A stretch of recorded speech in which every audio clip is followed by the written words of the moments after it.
Yeah, so I just want to talk about discipline on while traveling. It's really hard to be disciplined when you're traveling.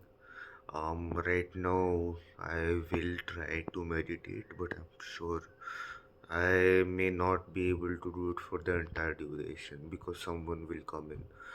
That's kind of fine, but I wanted to discuss about your diet mainly. So when you're trying to eat healthy, so especially like non-veg, and if you're in India like me, it's really hard to get access to that in some places. Like right now, where I'm at, they have a continental menu, but nothing available on that. So most meats are just like the local recipes, which usually have a differently prepared meat. So, but that's like a different story altogether. Then it's moreover about you and your self control. Most people don't really, have a control on themselves when they go out with friends, family, whatever, right? Not many, especially if your friends, family are eating like junk food, right? Which for me, in my case, they were, and I was the only one who didn't want to. So I anyways ended up eating some junk food. What can you do to avoid this? Is that to probably eat the like what's similar to your regular diet. So let's say it's like you wanna eat like chicken breasts at home. So here you try to eat something similar, like like a steak or something that's similar to the recipe that you eat at home, the contents, because you can't find the exact same version, right? Because that's still better than eating like what, like a pizza, something like that.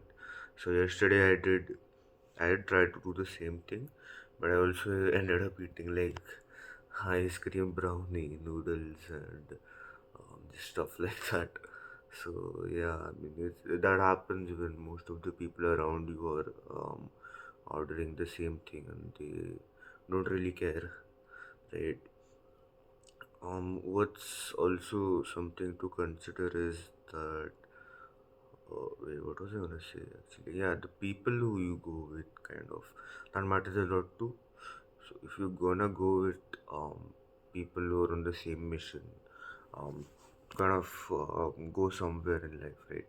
Trying to do something, they're more likely to eat healthy anyways because they understand the importance of it and they value it. So they would probably have some sort of a plan, or um, they'd pick a location that's nearby a healthier restaurant, or they would eat healthy food on the resorts like inbuilt. What do you call it? The inbuilt dining area. So you are the average of the five people who you spend the most time with. I think that's kind of how you stay disciplined on traveling. Because like right now, yeah, I can't really go to the gym because there is none over here. That's like fine if I miss one day, I guess. But meditation, for example, you can do it anywhere. Like that's the thing, right? What else? Cold shower, I can do it anywhere. Uh, Reading, I can absolutely do it. There's a lot of greenery here, so it would be great to wait. What the hell? Yeah, there's a lot of greenery here. It would actually be great to like meditate outside, read outside. I probably won't. Why? Because like most of the times what happens is you just end up following the crowd, and there's a small thought that comes in your mind. Yeah, you should probably do the right thing, but it's not very strong because they're like right now they're like seven people other than me who are doing activity A, something, right? This activity A that they're doing, they're the ones who are doing it, seven people versus me doing activity B. It's like some kind of subconscious trigger that's saying, I think you're wrong, that kind of a thing. It can be manipulated. to doing the right things. Yeah, but I think it's a bit hard. Why is my phone messaging me taking too long, recording too long, will heat the phone up? I don't know, I'm indoors. Okay, whatever. So that's all I wanted to say. Otherwise, my phone will die. And um, so yeah, I think that's how you kind of stay disciplined. Well, traveling is that you travel with people who are on the same journey or try to actually do something with their lives. And if you're going with people who are not in the same journey, I think with the diet thing, like I said, right?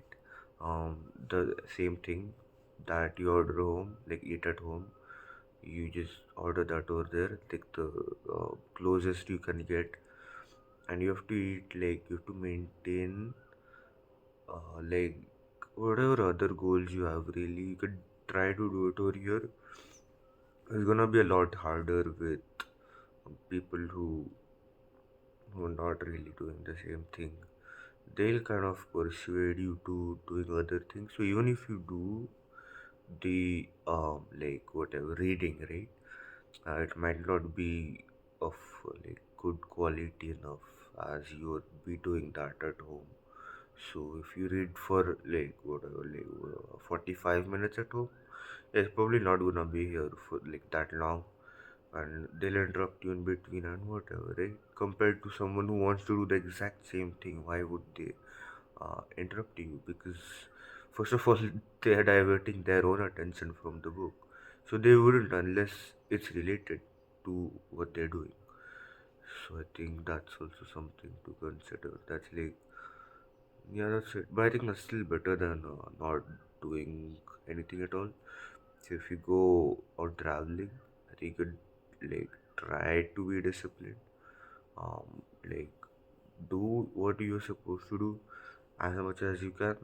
You'll not be able to do it as good as you can, but then you don't want to be pissed off at yourself the next day saying that, oh shit, yesterday it was yesterday when I did not do that. I missed my 10-day streak of meditation. Something like that. I know like many people don't count streaks. I don't know if it's subconscious, but for me it kind of feels. I don't know why, but it is, right? So yeah, that's I think that's how we can be on track when we are on traveling. And I think it's really important because traveling is a part of self-discovery, and like you really learn a lot about yourself when you're in different cultures and environments. So yeah, bye.